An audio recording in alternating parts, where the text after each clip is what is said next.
Haleluya. Sehemu iliyotangulia nimeishia njiani kwa sababu nilikuwa naangalia mic yangu naona kama haifanyi kazi. Lakini kumbe nilikuwa nimeigeuzia tu upande mwingine. Hopefully tunaweza kuendelea hapa.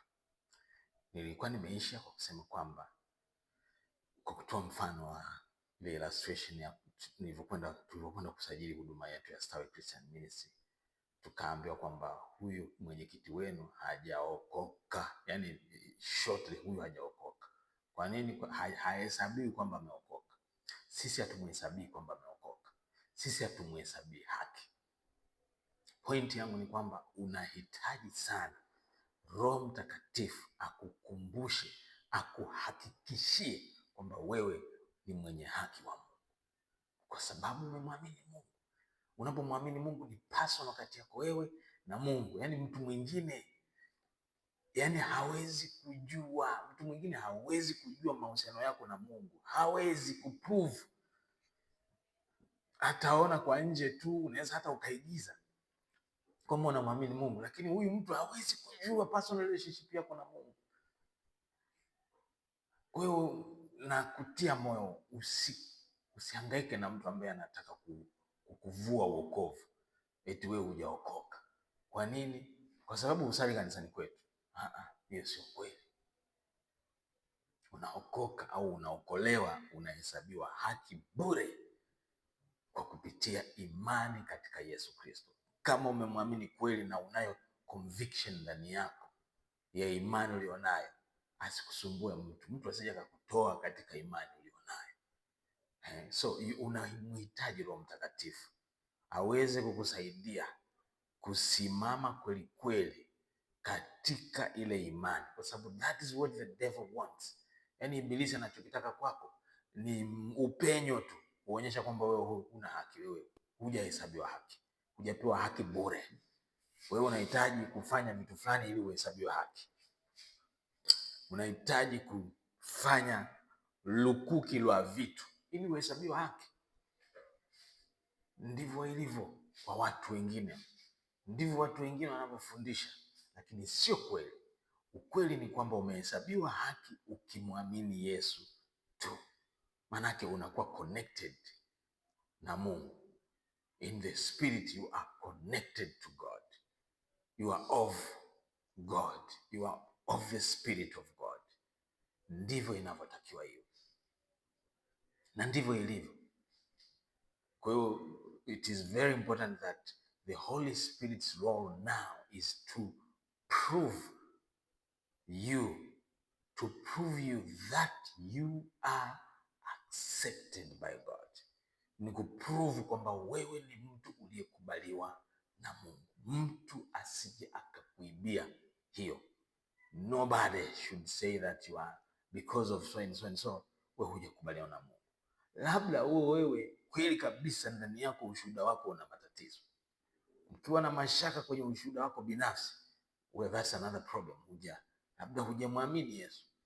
Kama una mashaka na ushuhuda wako binafsi, kama una malengo yako mengine katika safari hii, labda hujamwamini Yesu. So I don't know, but what I know is that hiyo ni personal conviction, ni kitu personal kati ya mtu na Mungu wake.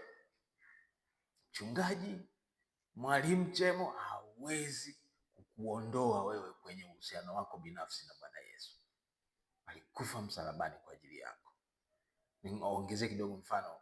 Kuna mtu mmoja alikuwa anani evaluate. Nimekutana sana na hizo changamoto wewe, kwa sababu umezaliwa by a single mother, you are born out of wanahitaji born out of kuna neno baya sana hapo lipo kisheria. Out of wedlock, wanasema born out of wedlock. Because you are born out of wedlock, you cannot serve God. You cannot serve God in this church. Na hiki ni kipimo ambacho watu wengi sana wanakitumia. Watu wengi sana wakiwa wana recruit labda teams zao, wanamwangalia huyu Chemo vipi, hebu chunguza alivyozaliwa, alizaliwaje, wazazi wake walikuwa kwenye ndoa, hebu chunguza tuone. Wanachunguza, wanasema hakuwa kwenye ndoa. kuwa mtumishi, hafai kumtumikia Mungu. Sasa hicho kigezo kiko wapi jamani? Hakipo katika Biblia, hakuna. Twende tumfuatilie Yesu mwenyewe, Jesus Christ himself. Ukifuatilia uzao wa Yesu Kristo, yani ile lineage ya Yesu Kristo, utafika kwa mtu anaitwa kahaba. Huyo kahaba anaitwa okay, well, I remember that name, jina lake nitamkumbuka. Utafika kwa Ruth ambaye yeye hakuwa Mwisraeli, utapita kule. Yani ukiangalia ukoo wa Yesu kimwili kupitia mfalme Daudi, utafika mpaka huko. Rahab, yule kahaba nilikuwa nimesahau jina lake, ni Rahab. Rahab ameparticipate kwenye uzao wa Yesu. Unaniambiaje? Yesu alipotungishwa mimba kwa Mariamu, alitungishwa na nani? Yesu alikuwa nani? Mariamu alikuwa hajaolewa. What happened? Mume wake huyo aliokuwa amepanga kumwoa, akapanga kumondoa kisirisiri, kukatiza wale mahusiano yao kisirisiri. Kwa nini? Kwa sababu anasema huyu mwanamke amepata mimba out of wedlock. Kwa hiyo hafai, haitapendeza mbele za Mungu. Mungu mwenyewe akamtokea kwenye ndoto akamwambia, usimwache huyo mke wako. That is an endorsement to everybody that would be put away kwa sababu eti they were born out of wedlock, therefore they cannot save God. No, usikubali. So mimi ilinitokea tena. Huyo ndugu ana taasisi yake ambayo ilikuwa inafanya biashara, sio taasisi ya kidini tena, lakini mwenyewe ni mtu wa dini. Taasisi yake inafanya biashara, kulikuwa na uongozi kwenye taasisi, uongozi ukashindikana, ukashindwa kufanya kazi na yeye, wakaondoka. Mmoja kati ya viongozi nilikuwa mimi, nikabaki. Kwa nilipobaki, the only person that could take over was me. Kwa wale board members wakasema, bwana wewe tunakupa hii position, we are giving you this position from today. Wakanipa na barua kabisa, hawajamuinform mwenyewe mkuu wa dini. Mkuu wa dini alipokuja akasema, look you up, wewe huwezi kufanya hii kazi. Unajua watoto wa mbwa hawawezi kufanya kazi hii ya Mungu. Watoto wa mbwa, it's a name for people who are born out of wedlock, ambao hawakuzaliwa kwenye ndoa. Ndio jina ambalo wanalitumia huko ulimwenguni. I knew where I came from. I knew that Jesus had delivered me from my past. I knew that I was a new creature. I am a new creature. I am the righteousness of God in Christ Jesus. I am the beloved of God. I knew that Jesus died for me. He died for me on the cross personally. He died for me personally. I knew that. I knew that my righteousness to God did not depend on how I was born physically. I knew that. And I took it with all my strength. I hung on it. It was my anchor. It is my anchor today. Mtu yote anapotaka kunijudge kwa sababu ya my past, or where are you, unabudu kanisa gani, I know that doesn't really matter. What matters to God is my personal relationship with him, is my covenant with him, is my agreement with him. Do I have that? Ninayo hiyo personal relationship na Mungu? Kama ninayo, nothing else matters. It doesn't matter what people say.